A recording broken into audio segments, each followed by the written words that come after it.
দিন গড়ানোর সঙ্গে সঙ্গে আরও বিধ্বংসী হয়ে উঠছে ইরান।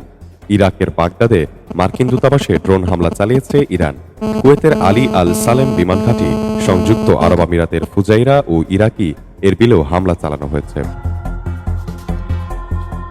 ইরানের ইসলামী বিপ্লবী গার্ড বাহিনী তাদের ৫৯তম ধাপের হামলা সম্পন্ন করেছে।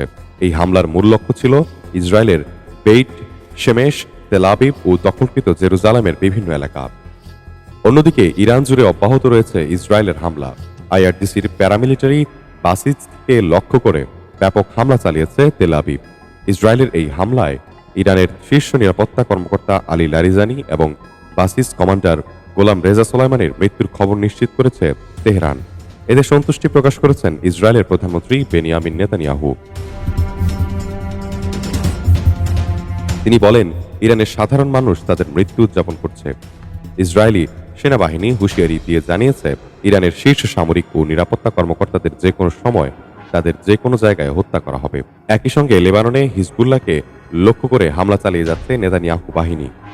এতে বেশ কয়েকজন হতাহত হয়েছেন। জবাবে ইসরায়েলেও পাল্টা হামলা চালিয়েছে লেবাননের সশস্ত্র গোষ্ঠী হিজবুল্লাহ। ইসরায়েলের উত্তরাঞ্চলের নাহারিয়ার হিজবুল্লাহর আক্রমণে বেশ কয়েকটি আবাসিক ভবন ক্ষতিগ্রস্ত হয়েছে। তবে ইরানের পররাষ্ট্রমন্ত্রী আব্বাস আরাকচি জোর দিয়ে বলেছেন, কোনো একক নেতা বা কর্মকর্তার হত্যা দেশের ব্যবস্থাকে নাড়িয়ে দিতে পারবে না। আল জাজিরাকে দেওয়া এক সাক্ষাৎকারে তিনি বলেন, ইরানের শাসন ব্যবস্থা এতটাই স্থিতিশীল যে সর্বোচ্চ নেতা আয়াতুল্লাহ আলী খামেনির মৃত্যুর পরেও তা ভেঙে পড়বে না। এদিকে খুবই দ্রুতই ইরান যুদ্ধ থেকে সরে আসার কথা জানিয়েছেন মার্কিন প্রেসিডেন্ট ডোনাল্ড ট্রাম্প। ওভাল অফিসে ট্রাম্প বলেন, যুক্তরাষ্ট্র ও ইসরায়েল যৌথ অভিযানে ন্যাটোর দেশগুলো সমর্থন জানালেও তারা সরাসরি অংশ নিতে আগ্রহী নয়। ট্রাম্প সব দেশকে আহ্বান জানান হরমুজ প্রণালীকে নিরাপদ করতে, যেটিকে ইরান ড্রোন ও মাইন ব্যবহার করতে ব্যাহত করছে।